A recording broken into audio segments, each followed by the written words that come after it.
Les microbes. C'est quoi un microbe? Un microbe ou un micro-organisme est un être vivant invisible à l'œil nu, à cause de sa petite taille. Certains microbes sont utiles, d'autres sont pathogènes. Ils provoquent des maladies infectieuses lorsqu'ils pénètrent à l'intérieur de l'organisme.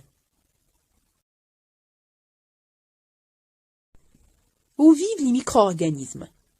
On peut trouver les micro-organismes dans tous les milieux, dans le sol, dans l'eau, en suspension dans l'air, sur les aliments et sur certains êtres vivants. Un grand nombre de micro-organismes vivent aussi dans nos intestins, notre bouche ou sur notre peau.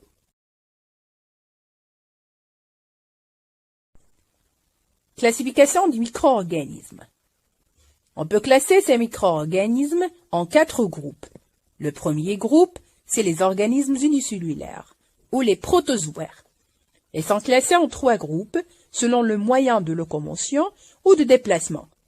Alors on trouve les ciliés, comme la paramécie, les pseudopodes, comme l'amibe, et les flagellés, comme trypanosome et les euglènes. Le deuxième groupe, c'est le groupe des bactéries. Ce sont des êtres vivants microscopiques, le plus souvent unicellulaires et sont parfois pluricellulaires. La structure de leur noyau est incomplète à cause de l'absence d'une enveloppe nucléaire. Les bactéries peuvent être classées, donc identifiées en fonction de plusieurs paramètres, comme la taille, la forme, la température de croissance, la mobilité, les besoins respiratoires, etc. Selon la forme, on peut distinguer 4 groupes des bactéries. Et comme vous le voyez ici, il y a des diplocoques, des streptocoques aussi, même des staphylocoques. Alors ce sont des bactéries de forme sphérique, regroupées 2 à 2, ou en chaînette, ou en amas pour les staphylocoques. Il y a aussi les bacilles typhiques, sont des bactéries en forme de bâtonnet. Les spirochètes, ou bien les spirochètes, oui, de la syphilis, sont des microbes spiralés, dont certains sont commensables, d'autres sont pathogènes.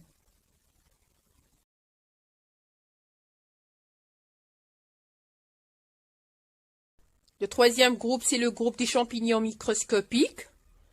Alors, les champignons sont des micro-organismes végétaux. Certains champignons sont pathogènes, comme les moisissures, les dermatophytes, etc. D'autres sont utiles comme les levures et le pénicillium. Le dernier groupe et le quatrième groupe, c'est le groupe des virus. Sont les plus petits des micro-organismes. Ils ne sont visibles qu'avec un microscope électronique et sont tous parasites car ils ne peuvent se développer qu'à l'intérieur des cellules vivantes, dites bien sûr cellulotes. On a comme exemple le virus VIH, Ebola, virus hépatite C, hépatite B et dernièrement le virus corona. Le mode de multiplication des microbes. Les micro-organismes se multiplient de façon différente selon les types. Alors pour les protozoaires et les bactéries, se multiplier par division cellulaire, comme vous le voyez bien sûr sur la vidéo. Alors ils se doublèrent après chaque division.